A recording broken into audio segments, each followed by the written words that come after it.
दिया गल्लां सच्ची जान पा देंदियां तेरे कलाम दिया गल्लां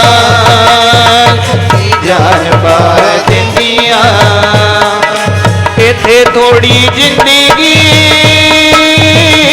कुछ दिनां दा आराम इत्थे थोड़ी जिंदगी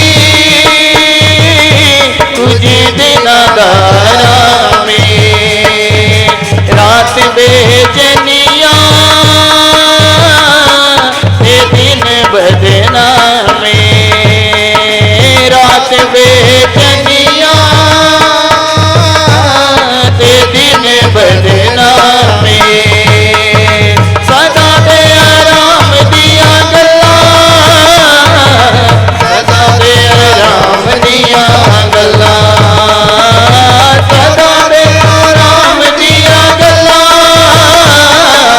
सदा दे आराम दिया गल्लां सदा दे आराम दिया गल्लां सच्ची जान पा देंदियां सदा दे आराम दिया गल्लां सच्ची जान पा देंदियां तेरे कलाम दिया गल्लां सच्ची जान पा देंदियां तेरे कलाम दिया गल्लां यसू जान पा देंदियां दुखां दी दोपहर जदों आण के सताउंदी दुखां दी दोपहर जदों आण के जलाउंदी दिन दे बाग दी सवेर याद आउंदी दिन दे बाग दी सवेर याद आउंदी ठंडी ठंडी शाम दियां गल्लां ठंडी ठंडी शाम दियां गल्लां ठंडी ठंडी शाम दियां गल्लां ठंडी ठंडी शाम दियां गल्लां ठंडी ठंडी शाम दियां गल्लां सच्ची जान पा देंदियां ठंडी ठंडी शाम दियां गल्लां सच्ची जान पा देंदियां तेरे कलाम दियां गल्लां सच्ची जान पा देंदियां तेरे कलाम दियां गल्लां सच्ची जान पा देंदियां साडे हक विच रोंदे बिन सारे अगले साडे हक विच रोंदे बिन सारे अगले मिले सानू एक दिन इन्हां दुखां बदले मिले सानू एक दिन इन्हां दुखां बदले सोच के इनाम दिया गल्लां सोच के इनाम दिया गल्लां सोच के इनाम दिया गल्लां सोच के इनाम दिया गल्लां सोच के इनाम दिया गल्लां सच्ची जान पा देंदियां सोच के इनाम दिया गल्लां सच्ची जान पा देंदियां मिठे तेरे नाम दिया गल्लां मिठे तेरे नाम दिया गल्लां मिठे तेरे नाम दिया गल्लां यसू मिठे तेरे नाम दिया गल्लां मिठे तेरे नाम दिया गल्लां सच्ची जान पा देंदियां मिठे तेरे नाम दिया गल्लां सच्ची जान पा देंदियां तेरे कलाम दिया गल्ला यसु जान पा देंदिया तेरे कलाम दिया गल्ला यसु जान पा देंदिया एक दिन छड़ी जाना दुनिया दे शहर नू एक दिन छड़ी जाना दुनिया दे शहर नू जदों असी तुर जाना नासरी दे शहर नू जदों असी उठी जाना नासरी दे शहर नू आखिरी सलाम दिया गल्ला आखिरी सलाम दिया गल्ला आखिरी सलाम दिया गल्ला आखिरी सलाम दिया गल्ला आखिरी सलाम दिया गल्ला सच्ची जान पा देंदिया आखिरी सलाम दिया गल्ला सच्ची जान पा देंदिया तेरे कलाम दिया गल्ला यसु जान पा देंदिया तेरे कलाम दिया गल्ला यसु जान पा देंदिया मिठे तेरे नाम दिया गल्ला सुचे तेरे नाम दिया गल्ला सोने तेरे नाम दिया गल्ला सोने तेरे नाम दिया गल्ला सोने तेरे नाम दिया गल्ला यसु जान पा देंदिया तेरे कलाम दिया गल्ला यसु जान पा देंदिया तेरे कलाम दिया गल्ला यसु जान पा देंदिया यसु जान पा देंदिया ओ यसु जान पा देंदिया सच्ची जान पा देंदिया ओ यसु जान पा देंदिया सच्ची जान पा देंदिया यसु जान पा देंदिया ओ सच्ची जान पा देंदिया सच्ची जान पा देंदिया सच्ची जान पा देंदिया सच्ची जान पा देंदिया सच्ची जान पा देंदिया यसु जान पा देंदिया यसु जान पा देंदिया पूरी बाला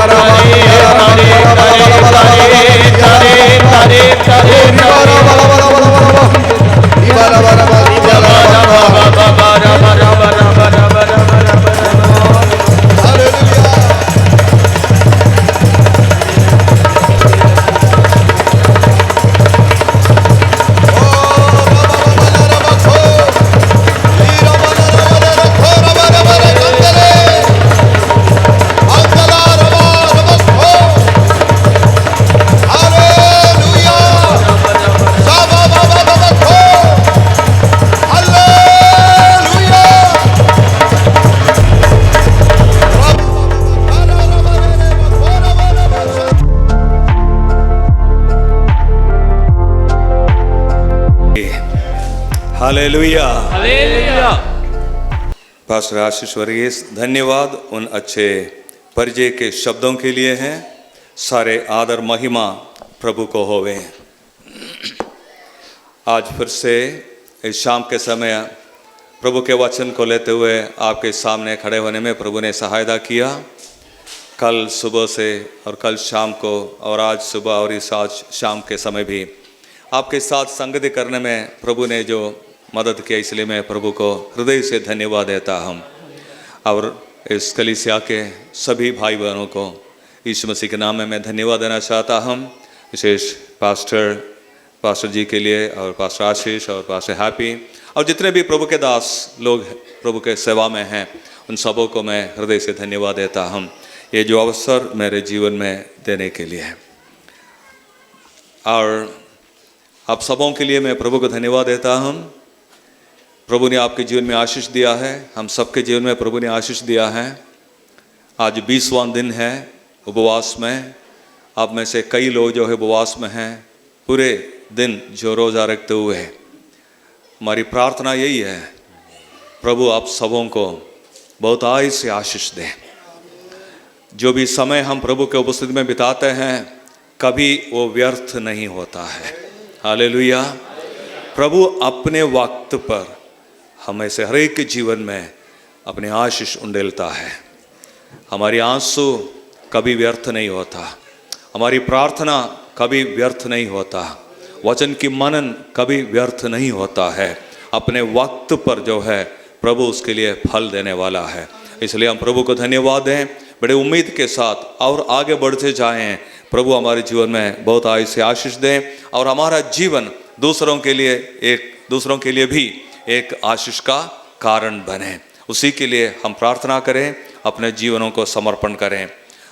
मैं जानता हूँ इधर बहुत सारे लोग नए नए भी आए हुए हैं। खास करके इन दिनों में मैंने जो वचन जो बताया, मसीही लोग जो प्रभु यीशु मसीह को ग्रहण किए हुए लोग कई सालों से प्रभु के पीछे चलते हैं, उन्हीं के जीवन में और मजबूती लाने के मकसद से कुछ बातों को मैंने आपके जीवन में बताया। हालेलुया। और मैं अपने व्यक्तिगत जीवन से भी कुछ बातों को आपको बताया। आज सुबह के समय प्रभु जो है, जो उनके ऊपर दृष्टि लगाते हैं, जो प्रभु में भरोसा रखते हैं, उनको प्रभु कभी नहीं छोड़ता, ना कभी वो त्यागेगा, ना कभी वो छोड़ेगा। हम गीत भी गाते हैं। इस शाम के समय जो है एक वचन प्रभु ने मेरे मन में डाला, मैं आपके साथ बांटना चाहता हूँ। विशेष जो है प्रभु यीशु मसीह ने जो कहा, एक दृष्टांत भी बोल सकते हैं या ये सच्चाई की बात भी हो सकता है। हम उस वचन को पढ़ेंगे, उसी में से कुछ बातों को हम सीखेंगे। खास करके यदि कोई नए लोग इधर आए हुए हैं और नए नए विश्वास में आ रहे हैं, उनके लिए मन में रखते हुए इस वचन को मैं बोलने के लिए चाहता हूँ। मैं आगे से किसी से पढ़ना मांगूंगा। लूका की सुसमाचार उसका 16वीं अध्याय, उसमें 19 आयत से लेकर 31 आयत तक एक प्रभु यीशु मसीह का बताया हुआ कुछ वाणी को हम देखते हैं। लूका की सुसमाचार 16 अध्याय 19 आयत से 31 आयत तक, उसको पढ़ें सब लोग।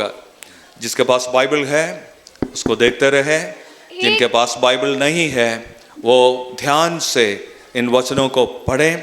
सिस्टर थोड़ा सा रुक करके पढ़ें ताकि सब लोग एक कहानी जैसे है उसको समझें, सब लोग उसको समझें। एक धनवान मनुष्य था जो बैंजनी कपड़े और मलमल पहनता और प्रतिदिन सुख विलास और धूमधाम के साथ रहता था। लाजर नाम का एक कंगाल घावों से भरा हुआ उसकी डेढ़वी पर छोड़ दिया जाता था और वह चाहता था कि धनवान की मेज पर की जूठन से अपना पेट भरे, यहाँ तक कि कुत्ते भी आकर उसके गाहों को चाटते थे। ऐसा हुआ कि वह कंगाल मर गया और स्वर्गदूतों ने उसे लेकर अब्राहम की गोद में पहुंचाया। वह धनवान भी मरा और गाड़ा गया और अधोलोक में उसने पीड़ा में पड़े हुए अपनी आंखें उठाई और दूर से अब्राहम की गोद में लाजर को देखा। तब उसने पुकार कर कहा, हे पिता अब्राहम, मुझ पर दया करके लाजर को भेज दे ताकि वह अपनी उंगली का सिरा पानी में भिगोकर मेरी जीभ को ठंडी करे, क्योंकि मैं इस ज्वाला में तड़प रहा हूँ। परंतु अब्राहम ने कहा, हे पुत्र, स्मरण कर कि तू अपने जीवन में अच्छी वस्तुएं ले चुका है और वैसे ही लाजर बुरी वस्तुएं, परंतु अब वह यहाँ शांति पा रहा है और तू तड़प रहा है। इन सब बातों को छोड़ हमारे और तुम्हारे बीच एक भारी गड़ा ठहराया गया है कि जो यहाँ से उस पार तुम्हारे पास जाना चाहे वह ना जा सके और ना कोई वहाँ से इस पार हमारे पास आ सके। उसने कहा, तो हे पिता, मैं तुझसे विनती करता हूँ कि तू उसे मेरे पिता के घर भेज, क्योंकि मेरे 5 भाई हैं। वह उनके सामने इन बातों की गवाही दे, ऐसा न हो कि वे भी इस पीड़ा की जगह में आए। अब्राहम ने उससे कहा, उनके पास तो मूसा और भविष्यद्वक्ताओं की पुस्तकें हैं, वह उनकी सुने।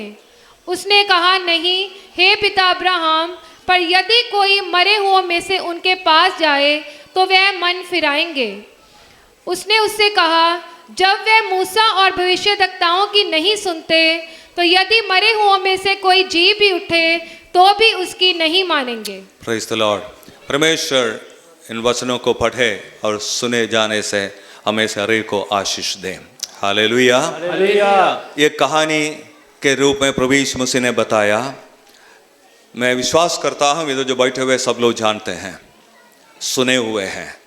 कई प्रचार भी आप लोग जरूर सुने होंगे। इन दिनों में प्रभु के वचन से जो मैं बोलता रहा उसमें एक शब्द या एक बात जो है मैं जोश दे करके जो बोलता रहा वो मन फिराव की बात है। हालेलुया। मन फिराव, चाहे आप मसीह में हो, प्रभु यीशु मसीह को ग्रहण किए हो, प्रभु के साथ चलते हो, तो भी प्रतिदिन की हमारे जीवन में मन फिराव की ज़रूरत है। क्योंकि बहुत सारे जगहों में जो प्रभु का संदेश जो है कलीसिया के लिए आया है, मन फिराओ। आज सुबह मैंने जो कहा प्रकाशित वाक्य में 7 कलीसियाओं के लिए प्रभु यीशु मसीह का जो संदेश जो दिया गया है उसमें 5 कलीसिया के लिए, कलीसिया और कलीसिया के अगुओं के लिए प्रभु का संदेश जो आया है, मन फिराओ। हालेलुया। ये बहुत ही ज़रूरी है, बहुत ही एक महत्वपूर्ण एक संदेश है कलीसिया के लिए है। यदि मन फिराएंगे तो आशीष पाएंगे, मन नहीं फिराएंगे तो उसका नतीजा भी भोगना पड़ेगा। यही हम प्रभु के वचन से हम देखते हैं। आज शाम के समय जो है मैं मन फिराव की जो ज़रूरत हर एक इंसान के लिए कितनी महत्वपूर्ण है, कितना ज़रूरी है, उस बात के आधार पर कुछ बातों को मैं बोलने के लिए चाहता हूँ। आप लोग ध्यान से इन बातों को समझें, सुनने के लिए कोशिश करें कि ये हर एक इंसान के लिए बहुत ही महत्वपूर्ण एक बात है। हम नहीं जानते हैं, कुछ लोग कहते हैं कि दृष्टांत है, लेकिन कुछ व्याख्या करने वाले कहते हैं ये हकीकत में जो बात हुआ है, जिसके बारे में प्रभु यीशु मसीह जानता है, वो सर्वज्ञानी परमेश्वर है, परमेश्वर का पुत्र है, वो जानता है, इसलिए उन्होंने इस बात को बताया। क्योंकि पहले आयत में 19 आयत में क्या लिखा है, एक धनवान मनुष्य था करके प्रभु यीशु मसीह ने कहा है। एक धनवान मनुष्य था, इसका मतलब जो था उसके बारे में यीशु मसीह ने बताया। अब कहानी आपने सुना है, एक धनवान व्यक्ति बड़े सुख विलास में जीवन बिताता था। उसके डेवड़ी पर एक कंगाल लाजर नाम से, और बहुत ही गरीब था, घावों से भरा हुआ, यहाँ तक कुत्ते भी आकर के उनको चाटते थे। और अपने भूख मिटाने के लिए वो उस धनवान के मेज से नीचे गिरने वाला झूठन से अपने पेट को भरने के लिए वो सोचता था। तो आप उतना लाचार एक व्यक्ति के बारे में हैं। दोनों एक दिन मरे हैं, एक ही दिन की बात नहीं, एक बार धनवान भी मरा, लाजर भी मरा, दोनों दफनाए गए हैं। धनवान को जो है हम समझ सकते हैं बड़े धूमधाम के साथ जो है लोगों ने उनकी मिट्टी दिया होगा, दफनाया होगा। और इस व्यक्ति को, लाजर को कैसे दफना दिया है हम नहीं जानते हैं। कोई या म्यूनसिपालिटी के लोग या कोई ऐसे लोग जो है उसको उनको अंतिम संस्कार दिया होगा, हम नहीं जानते हैं। लेकिन दोनों का मृत्यु हुआ है, और मृत्यु के बाद क्या हुआ उसके बारे में हमने पढ़ करके सुना है। मृत्यु के बाद की बात प्रभु यीशु मसीह बताता है। ये धनवान जो है अधोलोक में चला गया, पीड़ा में वो तड़प रहा था, उसी समय जो है उन्होंने अपनी आंखें उठाकर देखने के लिए उसको मौका मिला। वो देख रहा है अब्राहम के गोद या पैराडाइज, या यहूदियों के शब्दों में अब्राहम की गोद जो है आशीष के जगह पर अब्राहम की गोद में लाजर जो गरीब था, लाचार था, वो अब्राहम के गोद में है, आनंद खुशी मना रहा है। हालेलुया। धनवान ने अब्राहम से इस बात को देखने के बाद अब्राहम से एक प्रार्थना कर रहा है। प्रार्थना क्या है? हे अब्राहम पिता। ध्यान से एक एक शब्द को ध्यान से सुनना है, समझना है। हे अब्राहम पिता, इसका मतलब धनवान को अब्राहम से एक नाता है।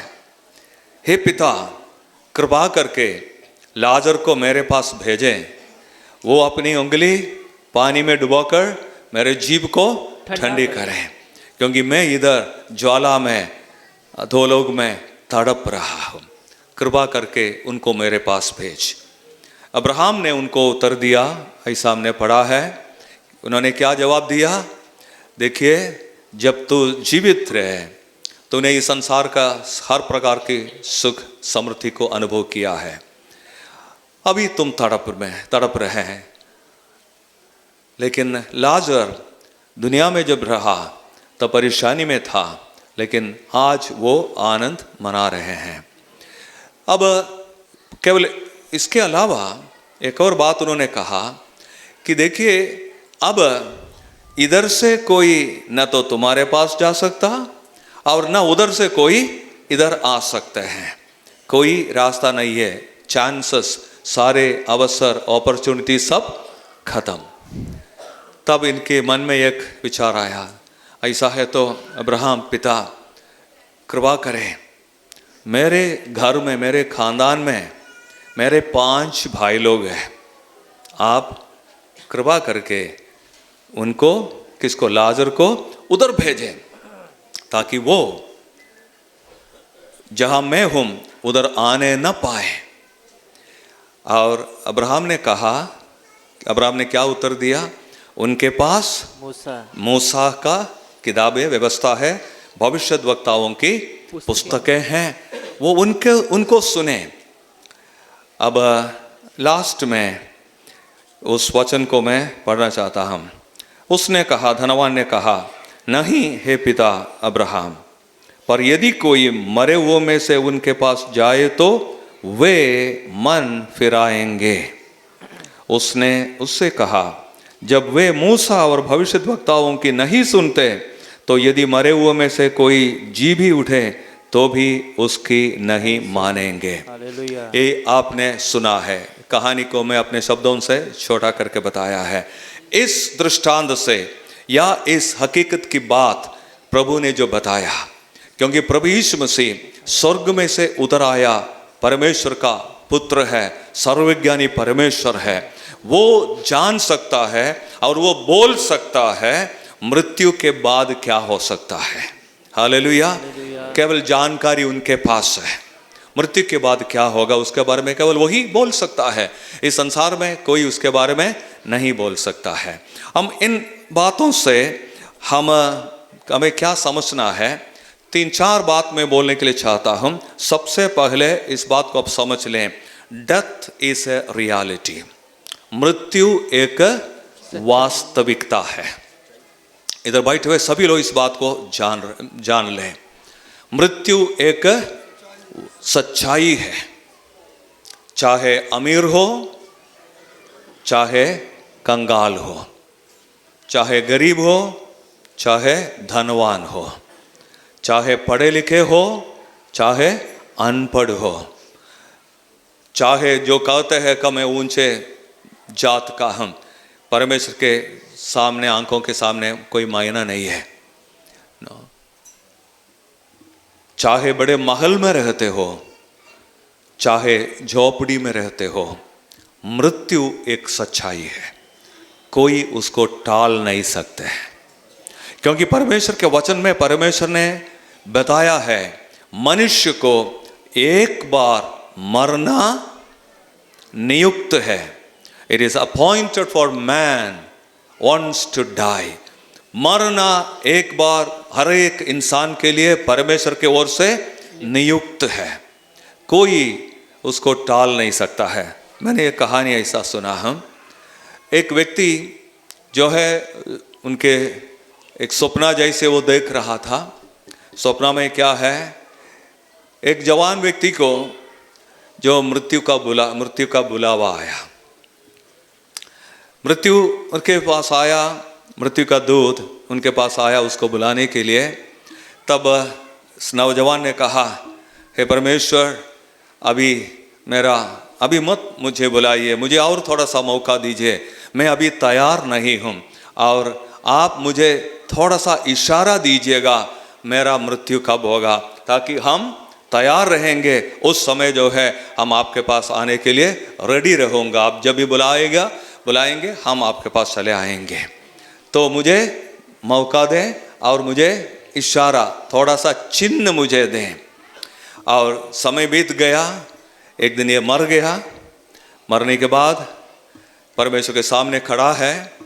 तब जो है ये परमेश्वर से शिकायत किया, उन्होंने शिकायत किया, परमेश्वर आपने कहा था कि हमें चिन्ह देंगे, इशारा देंगे, लेकिन मुझे कोई चिन्ह नहीं मिला है, मैं मर गया जल्दी, अचानक मैं मर गया, आपने हमारे साथ ठीक नहीं किया। परमेश्वर से वो बातचीत कर रहा है। तो परमेश्वर ने कहा, अरे मूर्ख, मैंने तुमको 4 इशारा दिया था, तुम तो समझे नहीं है। अरे परमेश्वर, ये कैसे 4 इशारा कौन सा है? परमेश्वर ने कहा, सबसे पहले तुम्हारा बाल थोड़ा सा पकना शुरू किया ना, तुमने क्या किया, और रंग पोत करके और जवान बन करके चलना शुरू किया। इशारा नंबर 1। दूसरा इशारा, ये चौंक गया लड़का, भाई बंदा चौंक गया। दूसरा इशारा, आंख की रोशनी कम होना शुरू किया। सही है ना? और तुमने चश्मा लगाया और जो कुछ तुम मन चाहे उसको देखना शुरू किए हैं, देखते रहे हैं। इशारा नंबर 2। तीसरे इशारा, परमेश्वर ने कहा कि तुम्हारे दांते टूटना शुरू किया, गिरना शुरू किया। ये सारे बातें तुम्हारे जीवन में इशारा के रूप में दिया था, तुम तो समझा नहीं है, बेवकूफ़ बने हैं। हमने सही वक्त पर तुम्हें इशारा दिया था, तुम्हें समझना था, क्योंकि एक बार तुमने मांगा समय के लिए, हमने समय दिया है, इशारा भी दिया है। और तीसरा क्या है, चौथा क्या है, शरीर में, त्वचा में झुर्रियां आना शुरू किया ना। आप सब समझ रहे नहीं मेरी बात? हालेलुया। मृत्यु एक सच्चाई है। हम जितना भी कोशिश करें उसको टालने के लिए, रंग पोते, झुर्रियां आती है त्वचा में, चेहरे में रंग पोते हुए अपने आप को और जवान दिखाने के लिए इंसान कोशिश करते हैं। आज जितने भी विज्ञापन देखते हैं ना, किसमें, टीवी में, ये सब जो है मनुष्य को बेवकूफ़ बनाने के लिए। इस साबुन से नहा लो, इस रंग पोत लो, तुम और जवान बन जाओगे और अपनी मनमानी का जीवन बिता सकते हैं। यही है सारे विज्ञापन का जो है, यही है। हाँ, ओके, पंजाबी के शब्द हैं, एडवर्टाइजमेंट ना। अब उसे समझ सकते हैं ना। शैतान जो है इंसान को बेवकूफ़ बना रहा है, लेकिन प्रभु की ओर से इशारा है ये सब, तो मृत्यु की ओर तुम जा रहे हैं। डॉक्टर बैठी है इधर, वो बोल सकती है 36 साल के बाद, 40 साल के बाद जो है हमारे शरीर के अंदर जो है सेल्स, जो कोश जो है मरना शुरू होता है। मृत्यु की ओर हम एक एक पल जो है आगे बढ़ते जा रहा है। हमारे शरीर के अंदर इतने करोड़ों सेल्स हैं, करोड़ों अरबों सेल्स हैं, उसमें से कुछ मर जाता है, हमें पता नहीं चलता है, लेकिन धीरे धीरे करके जो है मृत्यु की ओर हमें ले चलता है। बस इतना आप समझ लीजिएगा, हर एक व्यक्ति इस बात को समझ ले, मृत्यु एक सच्चाई है। हालेलुया। आज नहीं तो कल जरूर उसको सामना करना पड़ेगा। दुनिया में कोई ऐसा मेडिसिन नहीं है, कोई ऐसा विद्या नहीं है कि मृत्यु को टालने के लिए इंसान ने आविष्कार किया हो। सबसे पहले इस बात को याद रखें, मृत्यु एक सच्चाई है। यीशु ने इस बात को बताया। दूसरी बात हम क्या समझते हैं, मृत्यु से सब कुछ खत्म नहीं होता है। दूसरी सच्चाई ये हमें समझना है, मृत्यु एक सच्चाई है। दूसरी सच्चाई क्या है हम इधर से समझने के लिए, मृत्यु से सब कुछ खत्म नहीं होता है। मृत्यु के बाद क्या है, इब्रानियों की पत्री 9 अध्याय उसके 27 आयत में लिखा है, मनुष्य के लिए एक बार मरना और परमेश्वर के न्याय के सामने खड़ा होना नियुक्त है।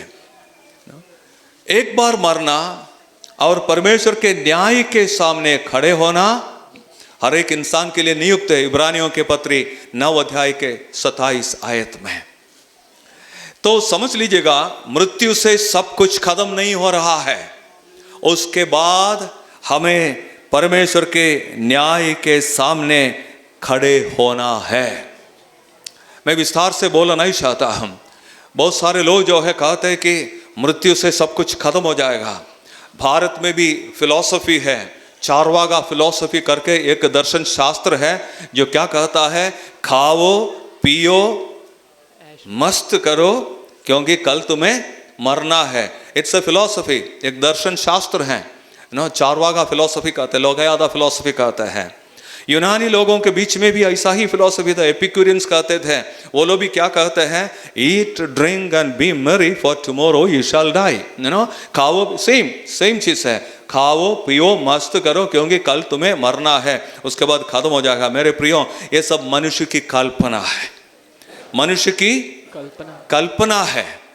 मृत्यु के बाद सब कुछ खत्म हो जाएगा, लेकिन जीवन देने वाला सृष्टिकर्ता जीवन देकर एक व्यक्ति को, एक आत्मा को इस संसार में भेजता है, जीवन देने वाला वो जानता है मनुष्य का मृत्यु से सब कुछ खत्म नहीं होता है, न्याय के सामने खड़े होना है। एक एथीस्ट ने, माने एक नास्तिक जो ईश्वर पर विश्वास नहीं करते हैं, उन्होंने ऐसा एक बार कहा कि मेरे मृत्यु के बाद जो है सब कुछ खत्म हो जाएगा और उसके बाद कुछ भी नहीं होगा। मैं कोई परमेश्वर पर, मैं कोई ईश्वर पर विश्वास नहीं करता।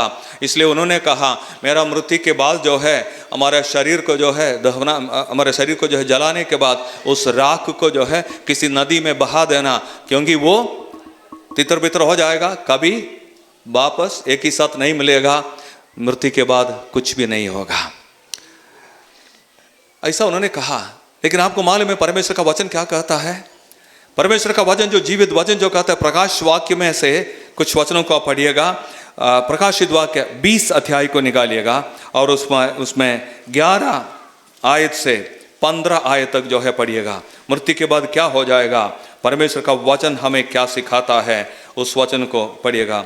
फिर मैंने एक बड़ा श्वेत सिंहासन और उसको जो उस पर बैठा हुआ है देखा। उसके सामने से पृथ्वी और आकाश भाग गए और उनके लिए जगह ना मिली। फिर मैंने छोटे बड़े सब मरे हुओं को सिंहासन के सामने खड़े हुए देखा और पुस्तकें खोली गई और फिर एक और पुस्तक खोली गई, अर्थात जीवन की पुस्तक। और जैसा उन पुस्तकों में लिखा हुआ था वैसे ही उनके कामों के अनुसार मरे हुओं का न्याय किया गया। आगे समुद्र ने उन मरे हुओं को जो उसमें थे दे दिया और मृत्यु और अधोलोक ने उन मरे हुओं को जो उनमें थे दे दिया और उनमें से हर एक के कामों के अनुसार उनका न्याय किया गया। मृत्यु और अधोलोक आग की झील में डाले गए। यह आग की झील दूसरी मृत्यु है। और जिस किसी का नाम जीवन की पुस्तक में लिखा हुआ ना मिला वह आग की झील में डाला गया। याद रखें इस बात को। उसका 13 आयत में लिखा है, समुद्र ने उन मरे हुओं को जो उसमें थे दे दिया और मृत्यु और अधोलोक ने उन मरे हुओं को जो उनमें थे दे दिया और उसमें से हर एक के कामों के अनुसार उनका न्याय किया गया है। हालेलुया। और उसके बाद में क्या लिखा है लास्ट में, और जिस किसी का नाम जीवन की पुस्तक में लिखा हुआ ना मिला वह आग की झील में डाला गया है। Praise the Lord. तो नास्तिक ने कहा मृत्यु के बाद सब कुछ खत्म हो जाएगा, इसलिए मेरा शरीर को मिट्टी देने के बाद जला करके उसका राख को जो है कहीं भी बिखर देना। लेकिन प्रभु का वचन कहता है समुद्र, हालेलुया, उनमें जो मरे गए हैं समुद्र परमेश्वर के पास उसको भेज दिया है। अधोलोक में जो चले गए हैं, पहाड़ के नीचे भूकंप में मिट्टी में मिल गए हैं, सब एक दिन कहाँ पहुंचेंगे? परमेश्वर के न्याय के सामने खड़ा होगा। हर एक व्यक्ति के कामों के अनुसार उसका न्याय किया जाएगा, और जिसका नाम जीवन की पुस्तक में नहीं लिखा गया हो उसको कहाँ डाल दिया जाएगा? आग के झील में डाल देंगे। यह प्रभु का वचन है। मृत्यु से सब कुछ खत्म नहीं होता है, मृत्यु के बाद एक जीवन जरूर है। परमेश्वर के सामने न्याय के लिए खड़ा होना बहुत ही जरूरी है। यह प्रभु का वचन है। मृत्यु जो है हमें न्याय सिंहासन के ओर हमें ले जाएगा। और मृत्यु के बाद ये भी आपको समझना है कि बहुत सारे वचन हैं, मैं उधर में जाना नहीं चाहता हूँ, बस इतने बातों को बोल करके मैं आगे बढ़ना चाहता हूँ। मृत्यु के बाद हम किस प्रकार रहेंगे मैं भी नहीं बोल सकता, लेकिन हम इतना जरूर जानते हैं, हम समझ सकते हैं। प्रभु यीशु मसीह ने जो कहा, मृत्यु के बाद धनवान अपने को समझ पाया, धनवान ने उस लाजर को भी समझा, धनवान ने किसको भी समझा? अब्राहम को भी समझा है। हमारा अस्तित्व कैसा रहेगा बाइबल में उसके बारे में कोई जिक्र नहीं है, लेकिन जरूर जो है हमारी सोल, हमारे मन जो है जीवित रहेगा, एक दूसरे को जरूर पहचान पाएंगे। हालेलुया। नास्तिक ने कहा मृत्यु से सब कुछ खत्म हो जाएगा। एक नास्तिक ने एक प्रभु के दास से पूछा, अरे आप कहते हैं कि ना ईश्वर है, स्वर्ग है, नरक है, मैं विश्वास नहीं करता, कुछ भी नहीं है। और इसलिए जो है उनको मजाक में उनसे कहा, प्रभु के दास से उनसे पूछा, नास्तिक ने पूछा, आप बताइए आप स्वर्ग जाएगा तो क्या करोगे? स्वर्ग जाएगा तो क्या करोगे? मजाक करते उनसे पूछा। तो उस व्यक्ति ने जवाब दे दिया, मैं स्वर्ग जाऊंगा, मैं सबसे पहले जिसके कारण मैं स्वर्ग पहुंचना हुआ मेरा, उस प्रभु यीशु मसीह के चरणों पर जाकर के मैं गिरूंगा, उसको मैं धन्यवाद दूंगा। हालेलुया। पहले और इन्होंने नहीं सोचा था कि ऐसा जवाब देगा। ठीक है, उसके बाद तुम क्या करोगे? उसके बाद उन्होंने कहा, उसके बाद मैं जाऊंगा उस व्यक्ति के पास जिन्होंने मेरे पास आकर प्रभु यीशु मसीह का सुसमाचार को सुनाया, उस सुसमाचार को सुनने के कारण से ही मैं स्वर्ग में पहुंचना हुआ। उस व्यक्ति को मैं जाकर के धन्यवाद बोलूंगा, आप मेरे पास वचन को लेकर के आया, इसलिए मैं आज इधर प्रभु के उपस्थिति में आया है। ठीक है, उसके बाद तुम क्या करोगे? कई बातें पूछना। उन्होंने कहा, जिन्होंने मेरे लिए प्रार्थना किया, जिन्होंने मेरे लिए पैसा दिया है, जिस मिशनरी को मेरे देश में आने के लिए जिन्होंने पैसा दिया है, उनको मैं धन्यवाद दे दूंगा। एक एक व्यक्ति का नाम लेते उन्होंने कहा कि मैं धन्यवाद दे दूंगा उन सबों को जिनके कारण हम स्वर्ग पहुंचने पाए हैं। मेरे प्रियो, याद रखें, मृत्यु से सब कुछ खत्म नहीं होता है। मृत्यु के बाद एक क्या रहता है? न्याय जरूर होगा। हर एक व्यक्ति को उसके कामों के अनुसार न्याय किया जाएगा। इस दुनिया में हमें न्याय नहीं मिलता है, लेकिन प्रभु के उपस्थिति में कोई पक्षपात की बात नहीं रहेगा, सही न्याय हमें उधर मिलेगा। हालेलुया। उसके लिए हम तैयार जाए। हमारे हर एक के कामों के अनुसार, चाहे भला किए है बुरा किए है, उसके अनुसार जो है हर एक व्यक्ति का न्याय किया जाएगा। तो उसके बाद जो है मैं एक और बात इधर बोलना चाहता हूँ। सबसे मुख्य बात हमें समझने के लिए यही है कि मृत्यु के बाद कोई अवसर नहीं मिलेगा।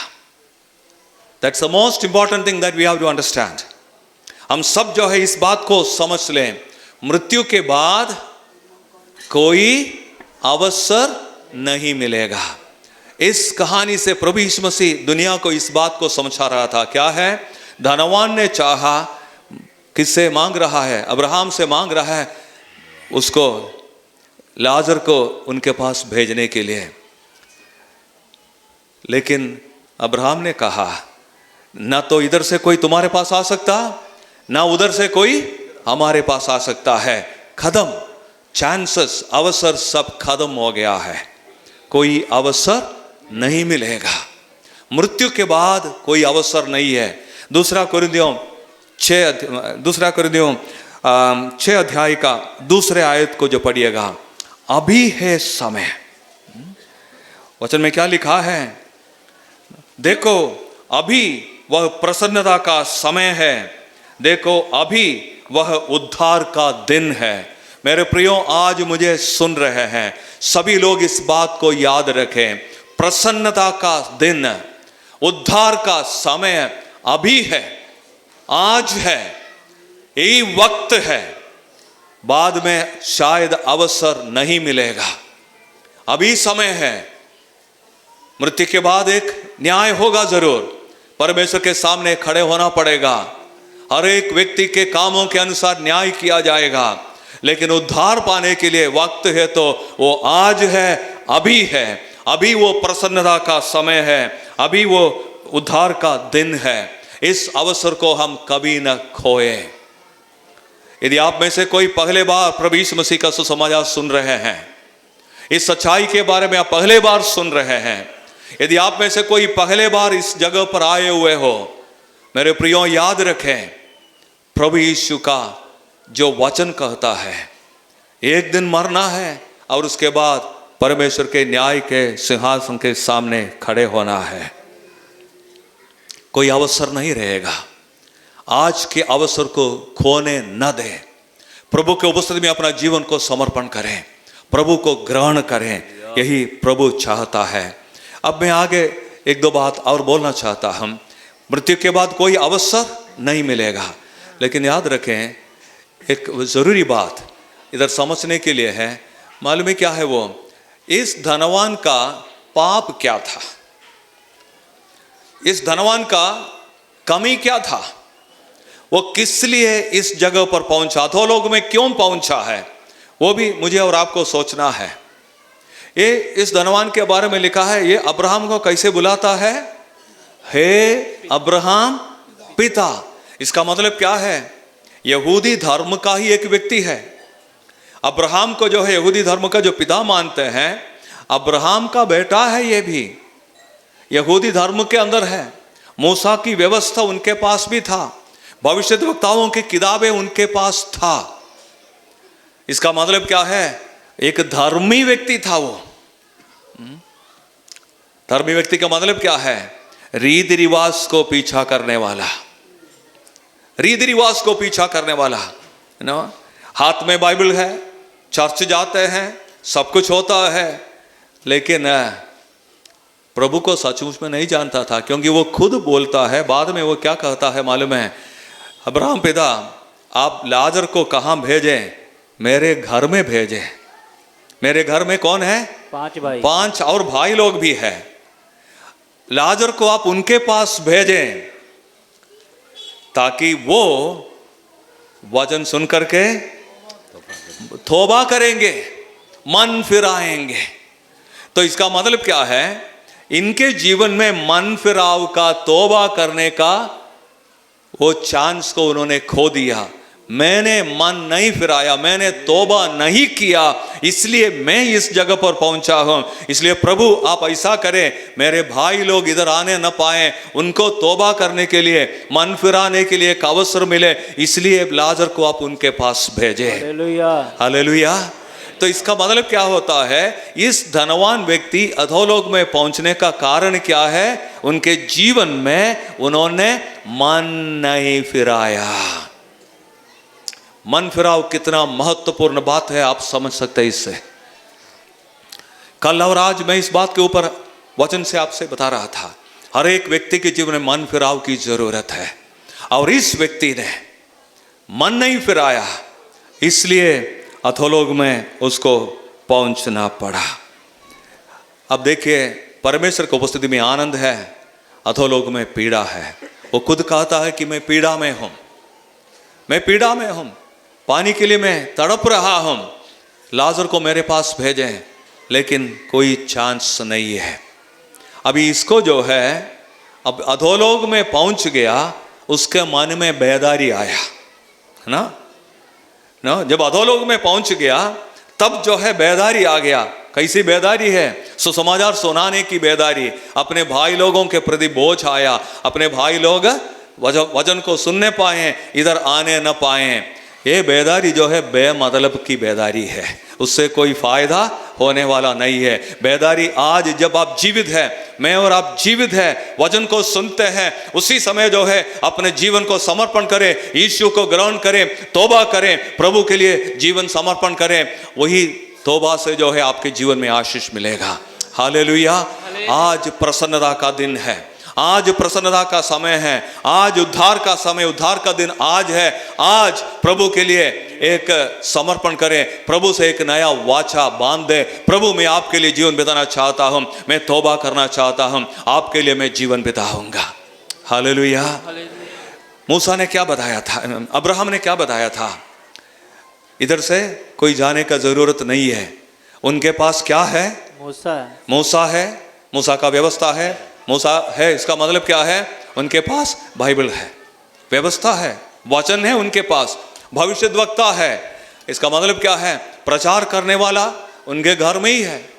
अब इसका मतलब क्या है? इस धनवान व्यक्ति के घर में ही, उनके खानदान में ही बाइबल था, मूसा का वचन था, लेकिन मन फिराया नहीं, पालन नहीं किया। बाइबल को जो है सिर के नीचे श्रियान के समान रखने के लिए नहीं है। बहुत सारे लोग जो है बाइबल को कहाँ रखते हैं? तकिया के समान रखते हैं। दुष्टात्मा आ जाता है, यीशु के नाम है, बाइबल लेकर के मारते हैं, मैंने देखा है कहीं। बाइबल उसके लिए नहीं है, बाइबल पढ़ने के लिए है। बाइबल पढ़ना है, इसको अमल करना है, स्वीकार करना है, उसी के अनुसार चलना है। मन फिराव की जीवन प्रतिदिन हमारे जीवन में होना है। मेरे प्रियो, अब्राहम ने क्या कहा? उनके घर में मूसा है, भविष्यद्वक्ता है, उनके किताबें हैं, उनके प्रचार अब सुन रहे हैं, जैसे आज हम भी सुन रहे हैं ना। बाद में अवसर नहीं मिलेगा, अवसर आज है। यदि बाद में अवसर मिलेगा तो भी जो है वो विश्वास नहीं करेंगे। अब्राहम ने इस बात को कहा। अब्राहम ने क्या कहा? यदि उनके पास मूसा है, उनकी व्यवस्था है, भविष्यद्वक्ताओं की किताबें हैं, यदि उनका वो विश्वास नहीं करेंगे तो मरे हुए में से कोई उनके पास जी उठकर उनके पास जाएगा तो भी उस पर विश्वास नहीं करेंगे। आप मानते हैं इस बात को? आप विश्वास करेंगे? मरे हुए में से कोई जी उठकर आपके पास आकर के कुछ बोलेगा तो आप विश्वास करेंगे? इंसान की स्वभाव वे विश्वास नहीं करेंगे, क्योंकि मैं वचन से आपको प्रूफ देता हूं। क्या है? प्रभु यीशु मसीह ने लाजर को जिलाया, है ना। दूसरा एक लाजर के बारे में पढ़ते हैं ना, यूहन्ना के सुसमाचार 11 अध्याय में हम पढ़ते हैं कि प्रभु यीशु मसीह ने मरा हुआ लाजर को 4 दिन के बाद उसको जिलाया। लेकिन लोगों ने क्या सोचा? अरे ये जीवित रहेगा तो यीशु मसीह का वचन सत्य निकलेगा, सच निकलेगा, इसलिए इसको क्या करना है? मार डालना है। यही इंसान की स्वभाव है। यूहन्ना के सुसमाचार 12 अध्याय में हम देखते हैं यहूदी लोगों ने क्या सोचा? लाजर को क्या कर दें? मार डालें, ताकि साबुत मिट जाएगा। गुनाह करने वाला आज वही सोचते हैं ना। गुनाह करते हैं, कोर्ट में जाना पड़ता है, अदालत में जाना पड़ता है, जो साबुत है, साक्षी है, उनको क्या कर देते हैं? खत्म कर देते हैं। ये इंसान की स्वभाव है। मरे हुए में से जी उठा था लाजर, फिर भी विश्वास नहीं किया, उसको मारने के लिए सोच रहा था। उससे भी बढ़कर सबसे बड़ा साबुत क्या है? प्रभु यीशु मसीह। हालेलुया। प्रभु यीशु मसीह, वो मारा गया था क्रूस पर, उसका जीवन बलिदान हुआ, वो मारा गया था, वो गाड़ा गया, तीसरे दिन मरे हुए में से जी उठा। जी उठने के बाद सिपाही लोग जा करके यहूदी अगुवे लोगों से कहा, याजक, महायाजक, फरीसियों से सब कहा, देखिए यीशु का पुनरुत्थान हुआ है, हम डर गए थे, यीशु मसीह जी उठा है, वो जीवित है। इन लोगों ने क्या बताया? उस साबुत को मिटाने के लिए क्या षड्यंत्र रचा था, आप लोग जानते हैं ना। अरे तुम लोग क्या करना है, तुम्हें ऐसा बोलना है, अधिकारी लोग तुमसे पूछेगा तो तुम्हें क्या बोलना है, जब हम सो गए थे, जब उनके चेले लोग आकर के उनका शरीर को उठा करके ले गया। अब कितना बेवकूफ़ी की बात है। पहरेदार लगाया था, सेंट्री करके, वॉचमैन करके उनको लगाया था, तनख्वाह देते हुए बड़े सुरक्षा के साथ जो है मोहर लगा कर रखा था, पहरे करने के लिए जो इनको रखा है, अभी बोल रहा है कि हम सो गए हैं। नो, ये जो है बुद्धि की बाहर की बात है।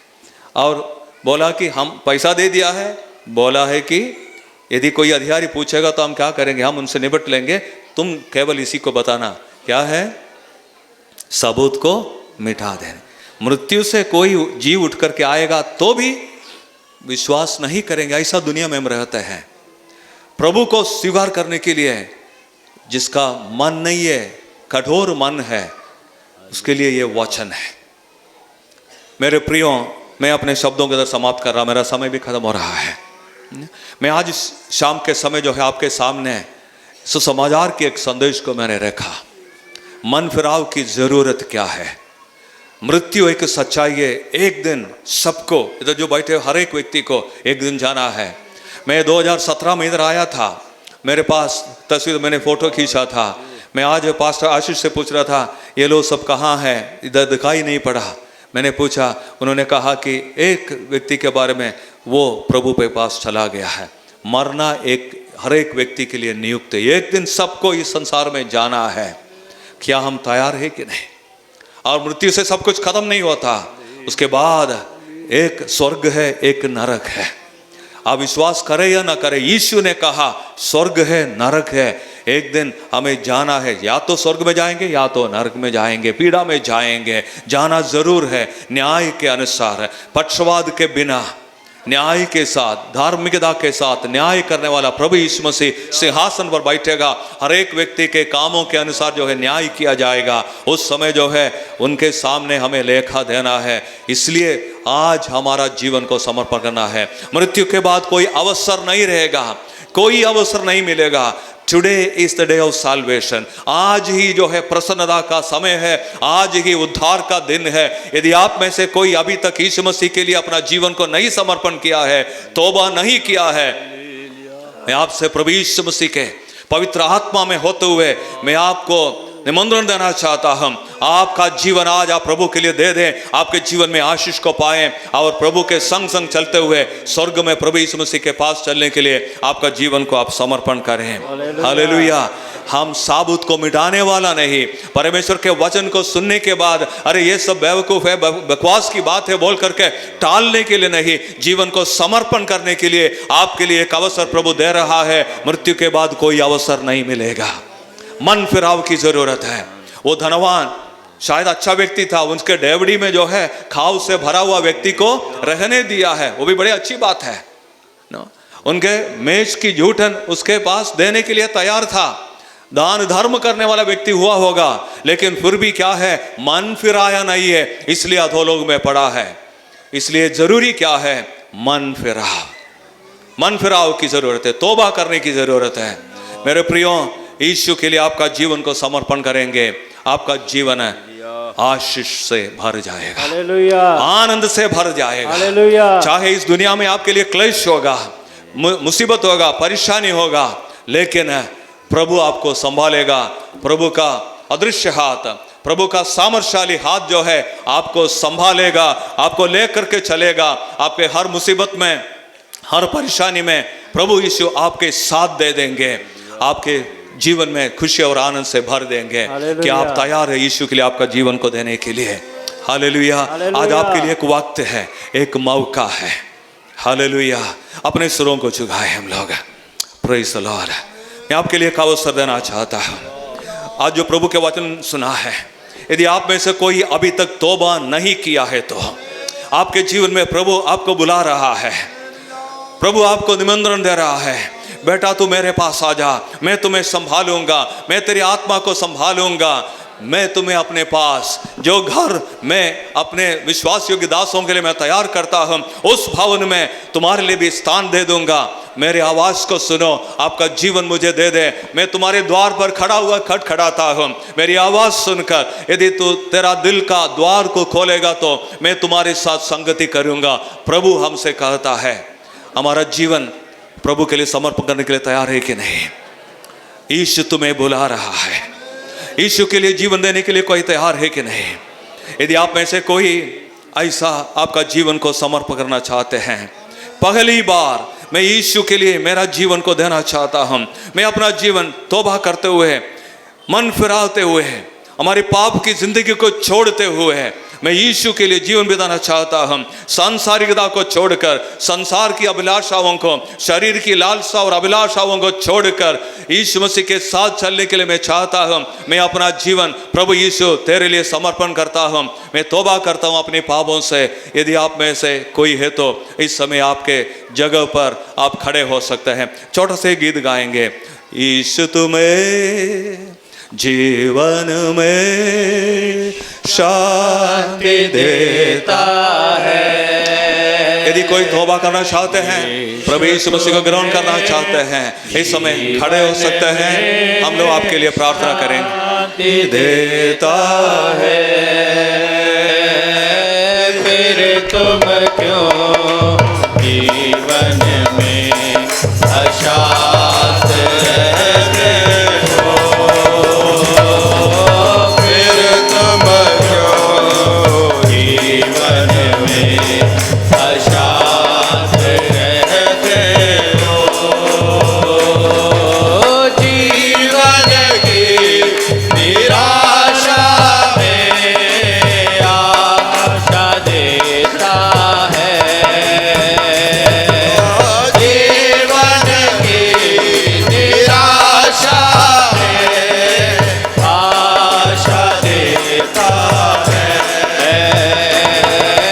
फिर तुम क्यों जीवन में निराश रहते हो? फिर तुम क्यों जीवन में निराश रहते हो? यीशु तुम्हें जीवन में शांति देता है। यीशु तुम्हें जीवन में शांति देता है। हालेलुया। फिर तुम क्यों जीवन में अशांत रहते हो? फिर तुम क्यों जीवन में